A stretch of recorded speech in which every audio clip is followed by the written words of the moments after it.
Everybody, wanted to go over a couple of last things to make sure you're ready for the final.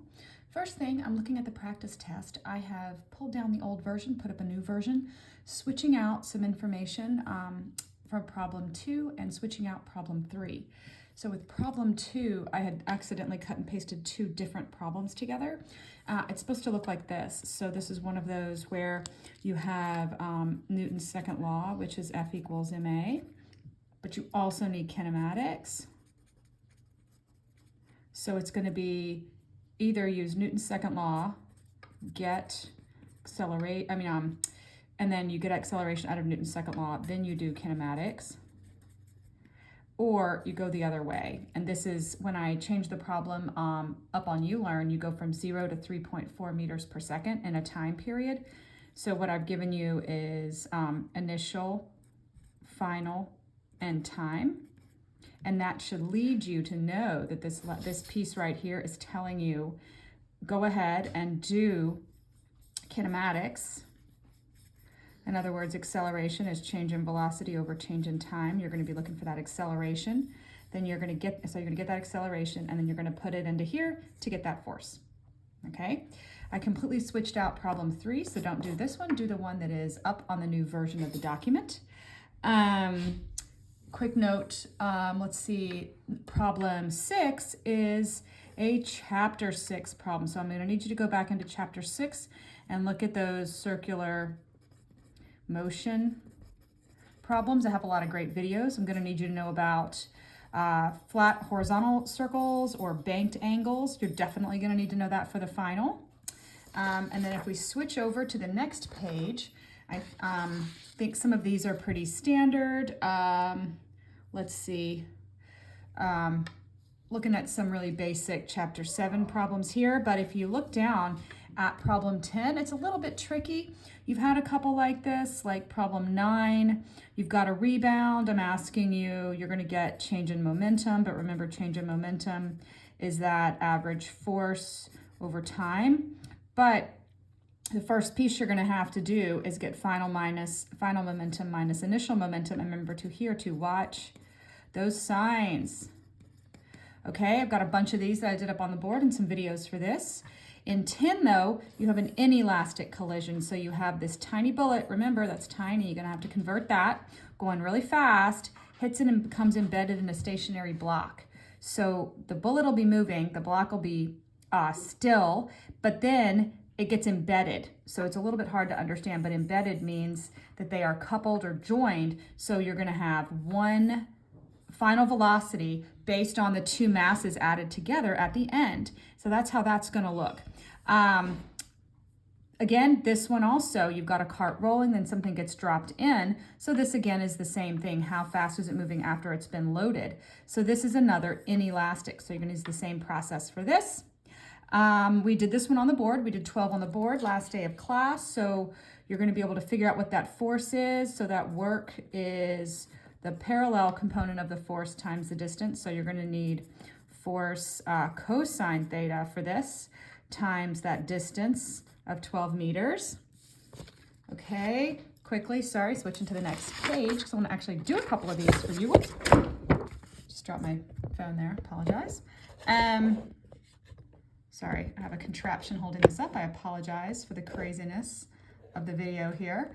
Okay, so with this one, I need you to look at 13. Okay, we hadn't done this one on the board, but what you're going to do is you're going to find that kinetic energy of the car. Okay, kinetic energy is 1/2 mv initial squared. You've got the mass of the car here. You have its initial velocity. Oh, you're going to have to convert that. Okay, so when you convert that to meters per second, I'm not going to show you every single piece of this problem, but you're going to end up with 6.94 meters per second. Make sure you can do that conversion. When you put that in here, 1/2 of 1,230 kilograms times 6.94 meters per second, and that is squared, you come up with a total number of joules of 25,190 joules. Now that is the kinetic energy of the car. Make sure you put this in scientific notation, don't forget. And then I say something about the truck is 23 times greater. So you take the kinetic energy of the car, multiply it times 23. So multiply this number times 23, you get a huge number, and that is the kinetic energy of the truck. We know kinetic energy is 1/2 mv squared. So this is what you need to solve for.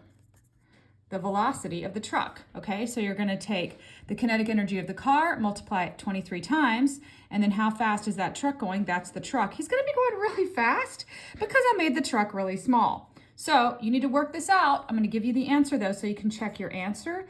That is the velocity of the truck is 23 meters per second when you solve that one out. Okay. The spring one is pretty straightforward. I need to switch my answer sheet here. If this falls, I'm sorry. Big noise of paper scrunching. Sorry about that. Okay. Yeah, so for 15, I warned you about these.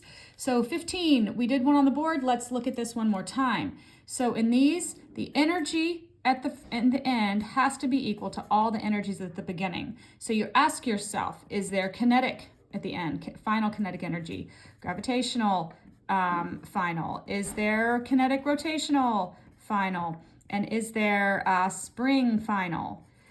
And you ask yourself the same thing for all of the initial energies. So is there kinetic initially? Is there gravitational initially? Is there rotational initially? And is there spring initially? Well, there are no springs at all, and there's no rotation. So what you end up with is you do have kinetic final because you want to know what the speed is at point C. But there's also gravitational at the end because you're 160 meters up. So you'll need to bring this down, you'll need to bring this down. You need to bring initial kinetic because it is moving at right there. You have that initial velocity at point A, and you do have initial height. You're going to bring those 4 down, then you can cancel mass out of it, and you're going to solve for the speed of the bead. I'm going to tell you the answer, but I need you to be able to work this problem. The velocity at point C is going to be 34 meters per second. Okay, and the last thing, just give me 30 seconds here. Similar problem, same thing. I need all the final energies possible and all the initial energies possible. But what you do is you have a car that's going to hit a spring. So I need you to add, and then there's no height or rotation. Okay, so, and then the spring isn't doing anything at the beginning. So in the beginning, initially, all I have is a car moving. So I have kinetic initially, and then at the end, I have something with spring.